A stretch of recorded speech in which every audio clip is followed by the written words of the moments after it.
Welcome to Tabletop Battle Adventures. Got all the repairs done on the D-Day battlefield. Had a little accident while the family was in town visiting, and I've repaired it now. So tonight we will continue the adventure with 0400 hours. Turn 8 begins. Before we get started, I made an error in 0330 hours, turn 7, and we'll fix that right now before we continue. So, Private Corey from the 506th, 3rd Squad, and the one man with him, they threw grenades in Sergeant Ronald's half-track, and Sergeant Ronald's half-track was not damaged. Did take 3 pins on the first grenade, 2 pins on the second grenade, but I forgot to roll for the 4 passengers in the back of Sergeant Ronald's half-track. There's Sergeant Stephen, the 2nd section leader. There's the 1058th Forward Observer team, and there's the 1058th medic. So also Sergeant Stephen, 2nd section leader, is in the back on ambush. So as the first grenade from Private Corey and Extra Man land in the back, Sergeant Stephen would be able to spring his ambush, and he's a veteran. All NCOs and officers for the Germans are veterans, and all the other soldiers are going to be regular. And all of the troops from the 506th are going to be regular since they are not experienced yet. Alright, so the first grenade from Private Corey's team lands in the back. Sergeant Stevens springs his ambush. On a 5 or a 6, the veteran will be able to grab the grenade from ambush and throw it 1d6 with a scatter dice out of the back of the half-track. Keep in mind the Puma is not here yet, nor has this man been killed from the 2nd section 1058 LMG team, and also these 3 506 3rd Squad soldiers are not dead yet.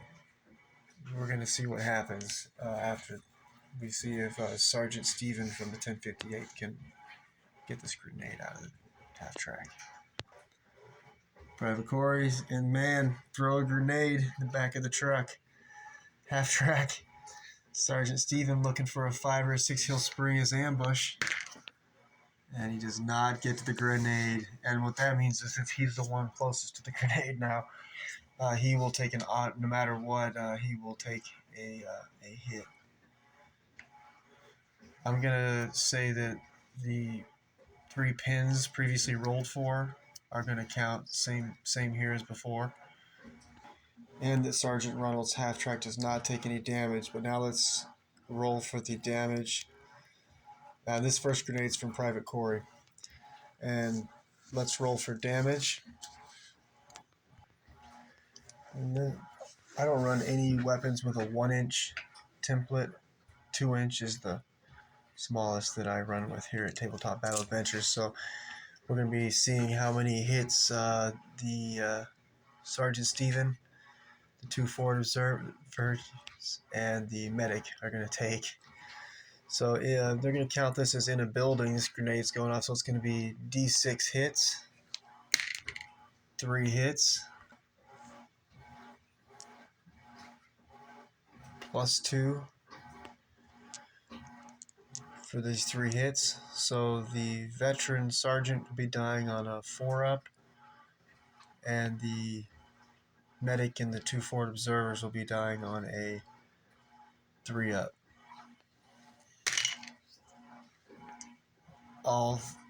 So we have 3 killed. We'll see if we get to pick with that 6. We do not. But that roll, 3 Germans in the back of Sergeant Ronald's half-track are now KIA. Private Corey, with his grenade toss, has managed to kill the Sergeant Ronald's light AT gunner, Sergeant Stephen, the 2nd section leader, and the 1058th medic. So 2 soldiers from the 1058th and 1 from the 100th Panzer Regiment. Good kill, Private Corey. And now the second grenade, since previously this already happened, will now go off without. There's no one to throw it back. There's still two Germans riding in the back of the half track, the 2-man forward observer team from the 1058. So the second grenade is now going to go off, and the 1058 forward observer team will go down in half the number of hits. Think about it. Just a reminder, the green D6s represent the grenades held by the 506 soldiers, and the brown D6s represent the grenades held by the German forces. And with that, Private Corey's killed 3 Germans, and the second grenade will now go off. It already went off, actually. 0330 hours. Anyways, so let's see. The forward observer unit from the 1058 will go down in the back of the half track, take cover as best they can, half the number of hits, see if it makes a difference. So let's see how many hits they will be taking. D6 hits. Oh, okay, half that, so 3 hits. Yikes. Yeah, here we go, and needing, these are not veterans, so 3 ups to kill. Oh yeah, they're dead. This is the second grenade thrown by Private Corey's partner. Explodes, killing the 2 men from the forward observer team. Actually, that's 3 kills, so that will kill the 2 forward observer man, the 2-man team forward observers for the 1058th. Will also kill the man riding shotgun for Sergeant Ronald's half track. Now only Sergeant Ronald driving his half track is still alive, so it's down to 1 man in the half track. Bloody mess. Grenade tosses were brutal. So only Sergeant Ronald, commanding and driving his half track, has survived the 2 grenades from Private Corey and his companion there. And we have 5 dead Germans after those grenade tosses. Now Sergeant Ronald's half track, we rolled to damage that 0330 hours and did not damage the half track. However, he does have 3 pin markers and no passengers anymore. Everyone's dead. This Germans, without that Puma riding up and wiping out the 2-man 3rd Squad LMG team, 0330 hours, they would be completely done for.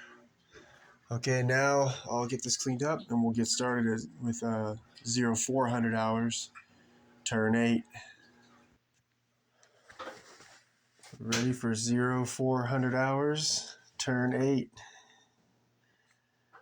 Let's do a recap. We'll start here right in the bloodiest spot on the battlefield. So Sergeant Ronald's half track in 0330 hours was ambushed by Private Corey's 2-man team, led forward by Platoon Sergeant David. And Private Corey's grenade went off, killing 3 men in the back of Sergeant Ronald's half track. The second grenade, thrown by the teammate, killed the 2-man forward observer team for the 1058th. Also, the 2nd section leader, Sergeant Stephen, was killed.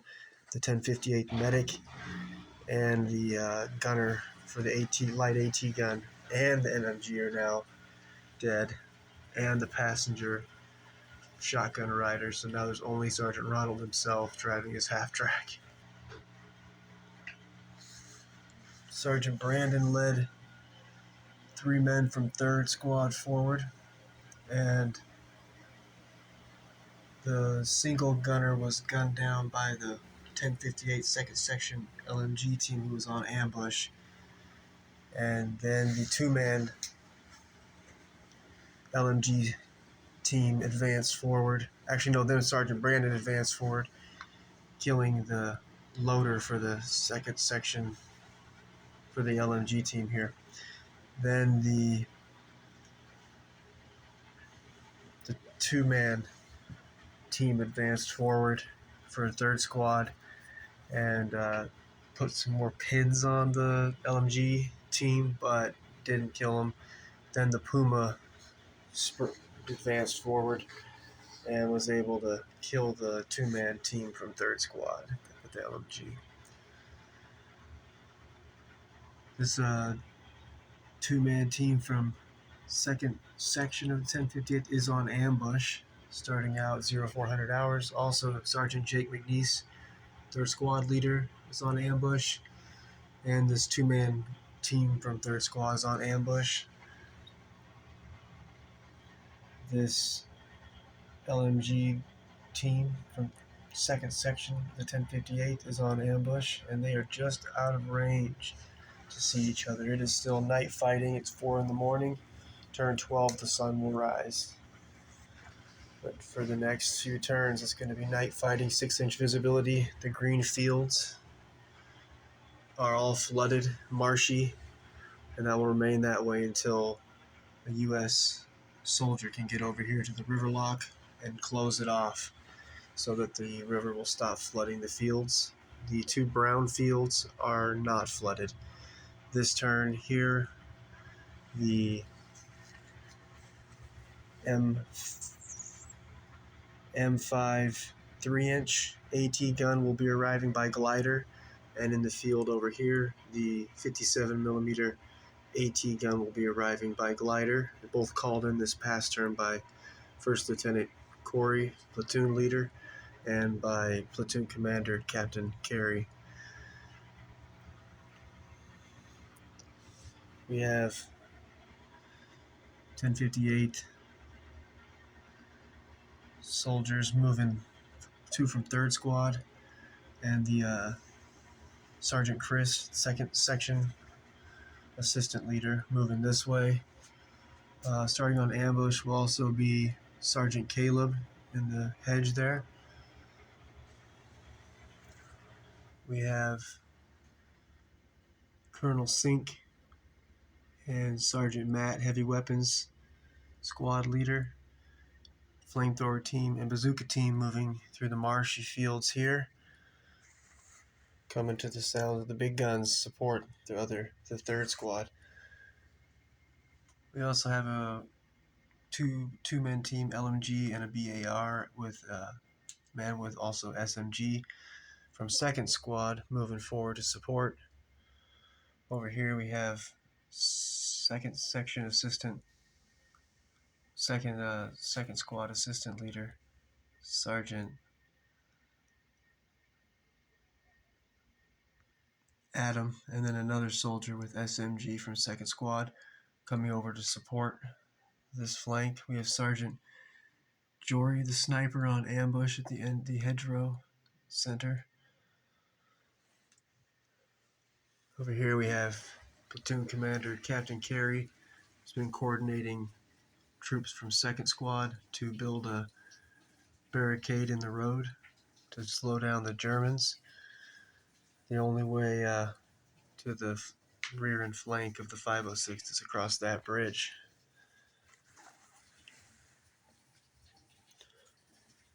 And we have in the back field there, we have the light mortar team, the medium mortar team.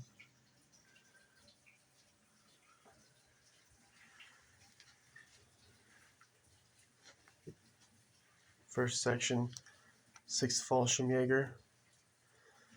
Half here moving across the bridge, the other half already headed toward sounds of battle and backing up the 1058 platoon. Some of 6th Fallschirmjäger's heavy weapons moving forward.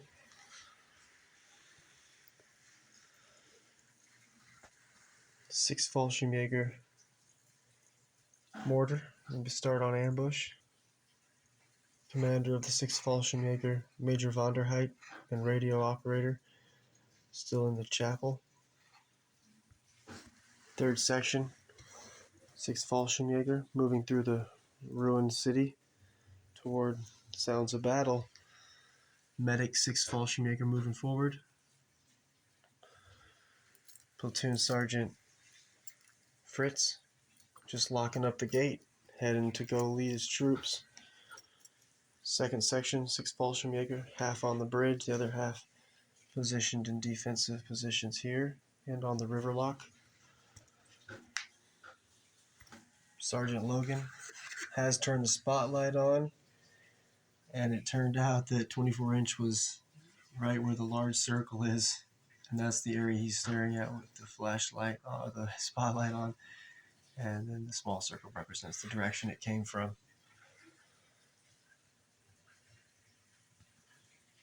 1058 Platoon Commander First Lieutenant Kreutner will start on ambush. And besides that, I believe it's just the 2-man team from 2nd Section 1058 on the other side of Sergeant Reynolds' half-track will be on ambush. And platoon leader of the 6th Fallschirmjäger, First Lieutenant Reese, and his man and dog are heading down the stairs, going to lead outside.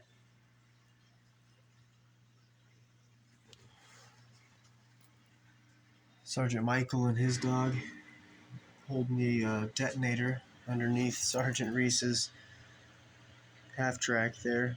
This bridge has been rigged with explosives. A couple of soldiers from the 3rd Section 1058 positioned here. Also from the 1st Section 1058 LMG team positioned here. Previous turn gunned down the 3rd Squad man with SMG.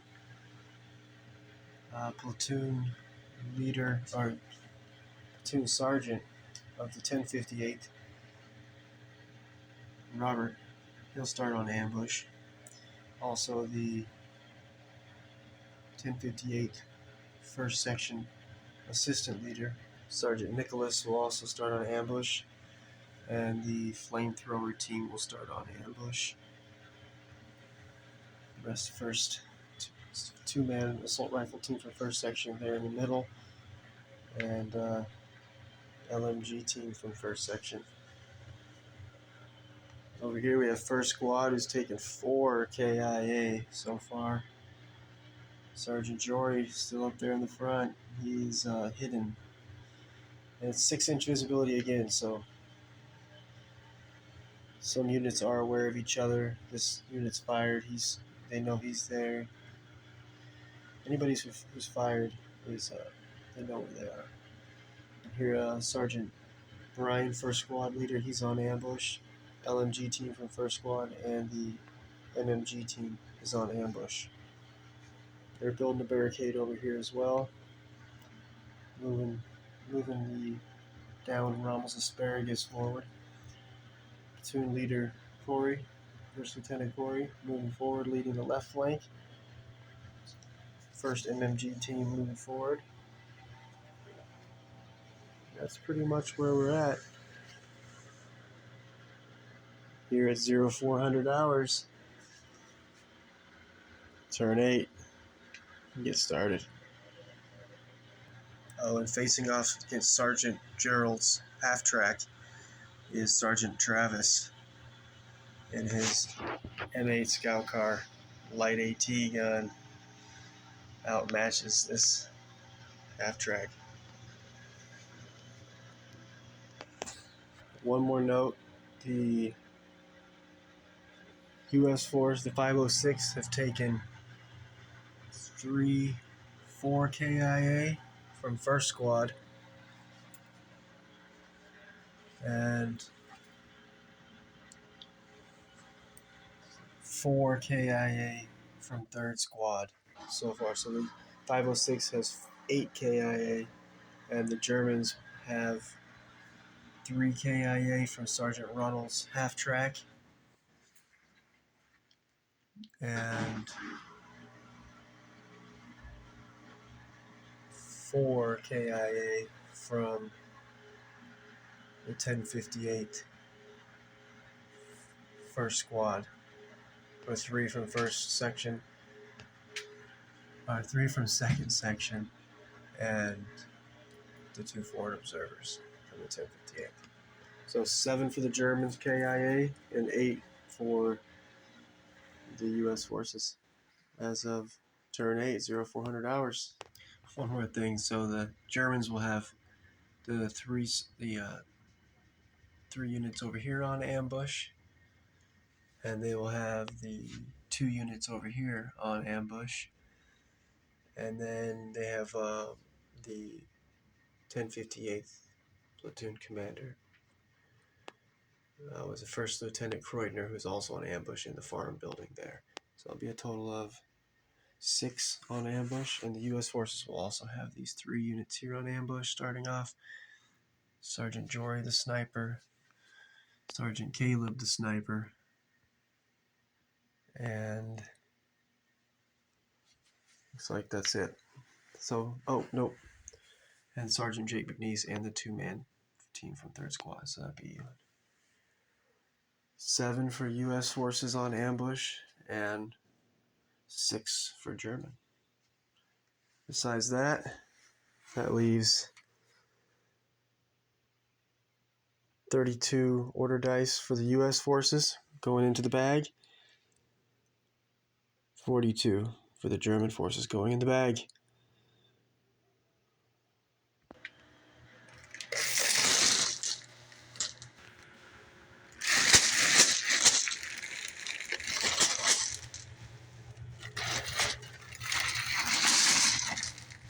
Zero 0400 hours, turn 8, first dice, German.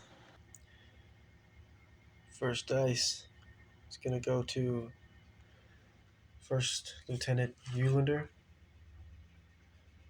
the Puma. He's going to receive an advance order, and he's going to pull 2 order dice from the bag. I think we have to fall back after these 5 men who have killed this past 0330 hours. Even though we still have a lot of more firepower than the Americans do. There's only 5 soldiers in range of, there's how many are alive here? 3. Plus the 2 vehicles. Oh, and we've got this group here. So yeah, we gotta fall back. You gotta fall back. So we gotta pull 2 dice for First Lieutenant Eulander to give some orders out. First Lieutenant Eulander's first dice is going to go to the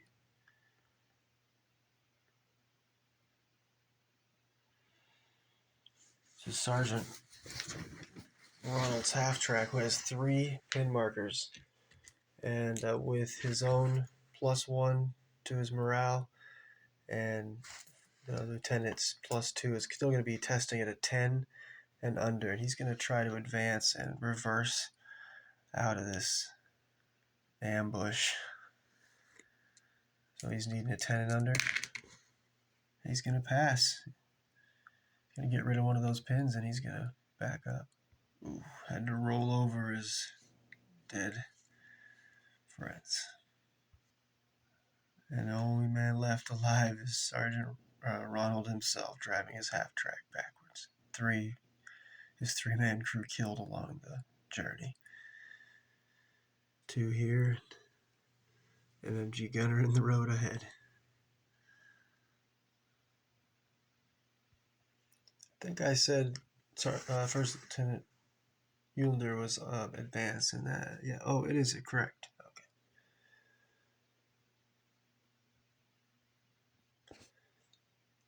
First Lieutenant Eulander's next dice will go to the LMG gunner for 2nd section, 1058. He's got 2 pins, but the first lieutenant's going to make him test it at 10 and under. He's going to advance into this corner of the hedgerow here and take up a position. He passes. He passes. He'll lose a pin and move over into the hedgerow. Be hidden again. Because currently him and Sergeant Brandon, 3rd Squad Assistant Leader, they do know where each other are, so he's going to creep off. Okay, LMG gunner, second section's moved over into the hedgerow, and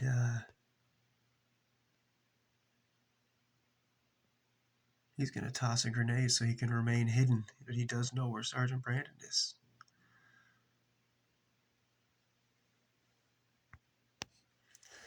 He's not going to throw his grenade at Sergeant Brandon. The odds are very slim. It'd be something like on a 6, so we're not going to waste one of his 2 grenades on that. He'll just remain hidden with 1 pin marker, and no one knows where he is. First Lieutenant Eulander, after considering reversing a bit, has decided to advance forward, to raise hell. The closest AT weapons are here, a 2nd Bazooka team and flamethrower team with Colonel Sink and 4th Squad Leader Sergeant Matt. And they're at least 2 turns from getting to the hedgerow. And I think by then, First Lieutenant Eulander can speed down here toward Platoon Commander Gary's position with 2nd Squad setting up the barricade and maybe interrupt that mission. There is no AT weapons down here. And there's no running right now in any of the green fields because it's marshy and swampy, so only can run in the cleared fields and not at night at all, only advancing at night anyways. So here we go. Let's go for it.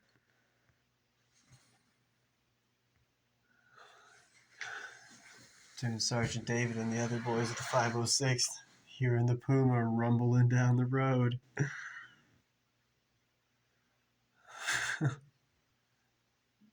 And 6-inch visibility, so you cannot see these men here yet. But next turn, what will you do? Platoon Commander Gary.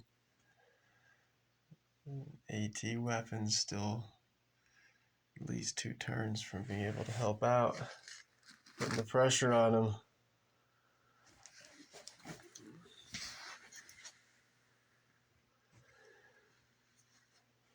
Next up, 2-man team from the 2nd section, 1058.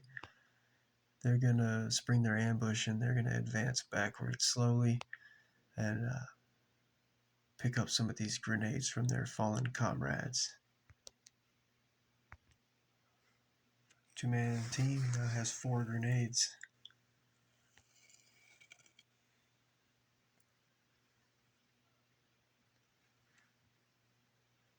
Still got a 2-man LMG team from 2nd section 1058 on ambush here. And still a few soldiers haven't acted here. Left 6 dead here, 7 dead in the road here. It's been a rough road for the Germans. It's 1058 and 100th Panzer Regiment.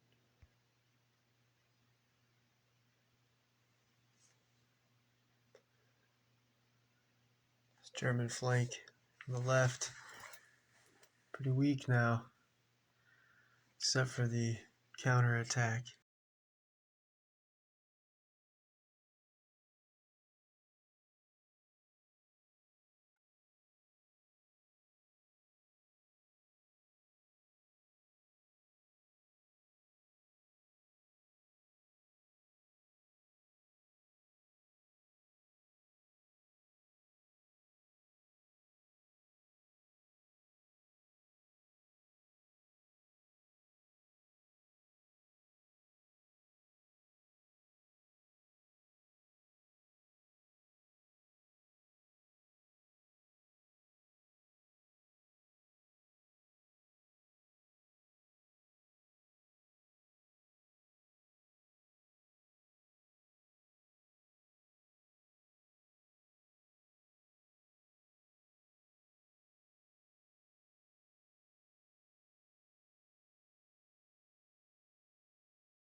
commander carry. Gotta deal with a counter-attacking Puma with a medium AT gun coming this way. Colonel Sink's trying to get across the marshy fields here to now in a hurry more than ever to back up 3rd Squad. Take 3K. I hate this. 0330 turn. But on this side it's tough for the Germans. 2nd section is taking a lot of casualties too.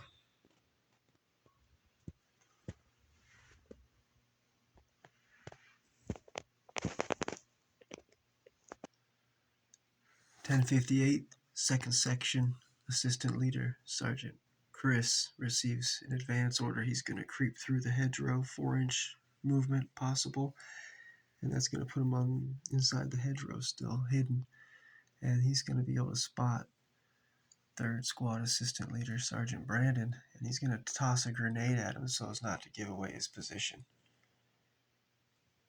We'll see if he's within 6 inches, or he won't be able to see him. Alright, so Sergeant Chris, 2nd section assistant leader, creep through the hedgerow. He does spot Sergeant Brandon for 3rd Squad. He's going to not fire his assault rifle and give away his position. And he was able to stay 6 inches away from Sergeant Caleb, who's on ambush there, the sniper. So this grenade toss is going to need a 3, movement 4, single man 5.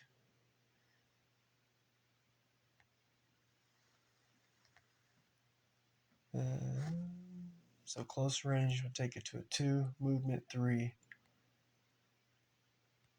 single man 4. Oh, I think we're going to go down with Brandon and make it a 6. Sergeant Brandon goes down. Now Sergeant Chris's grenade, needing a 6 to land it on Sergeant Brandon. It's a miss. Let's see where it's going to land.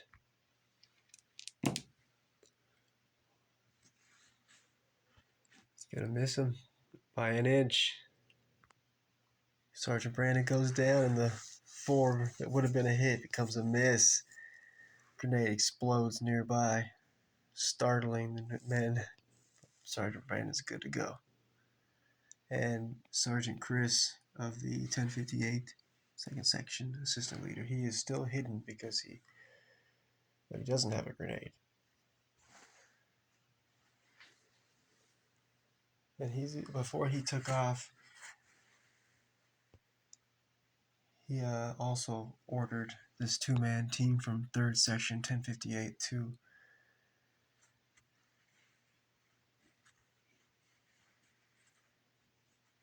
advance.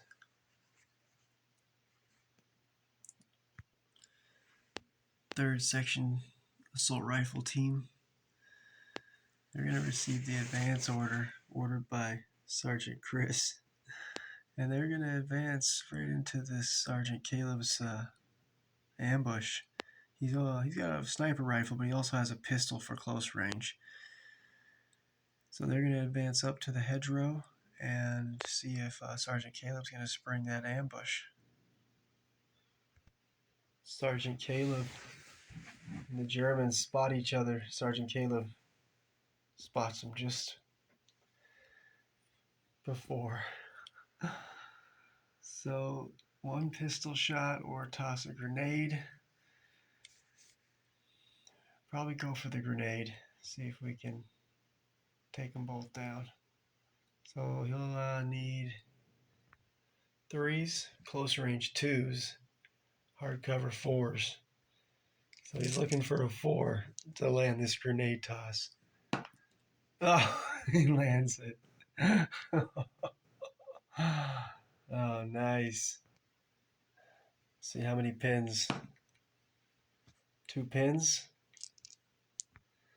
And this 2-man team, assault rifle team from the 3rd section of the 1058, they're regular, so they're going to be dying on 3-ups, wounded on 2s.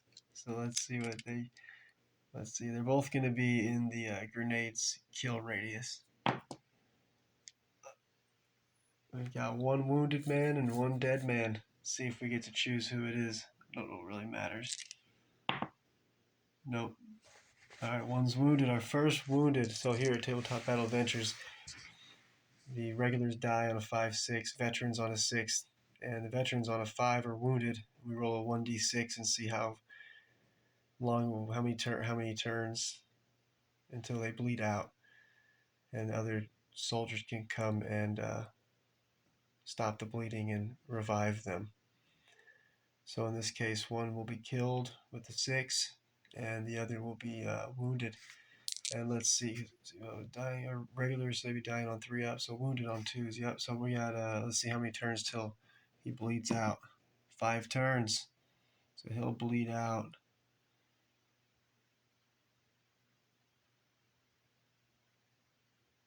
at 0630 hours, which would be turn 13. Sergeant Caleb's still hidden.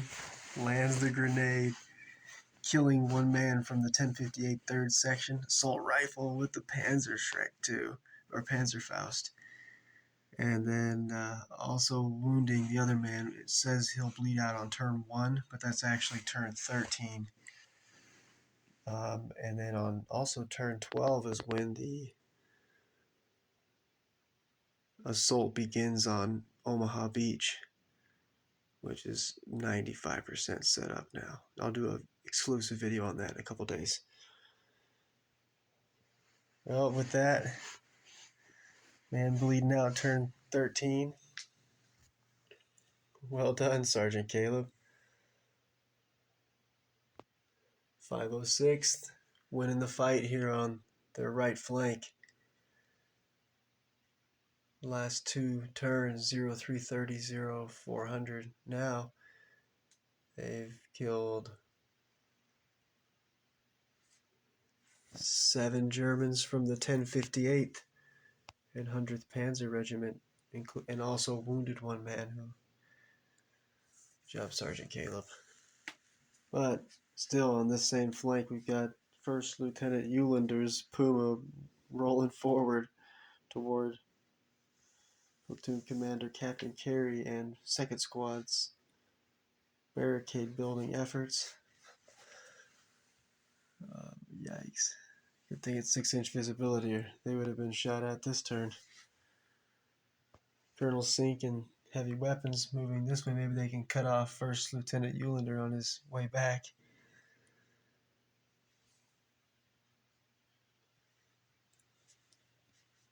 Platoon leader Lieutenant Corey, Sergeant Travis, and First Squad getting set up for big fight sunrise. That'll do it for me for tonight. When we get back for part 2 of 0400 hours turn 8, it'll be US Dice. See you next time.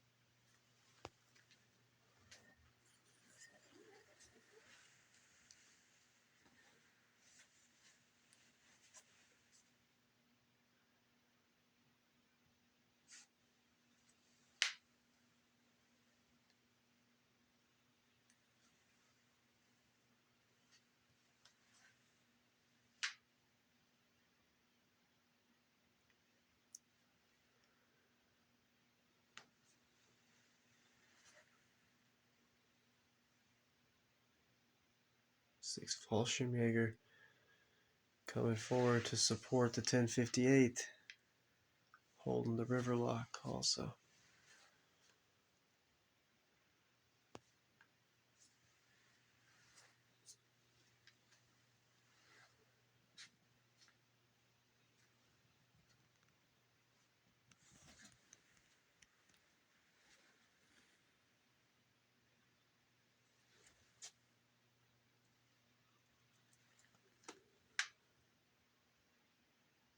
Karen 10 still in German hands. See you next time.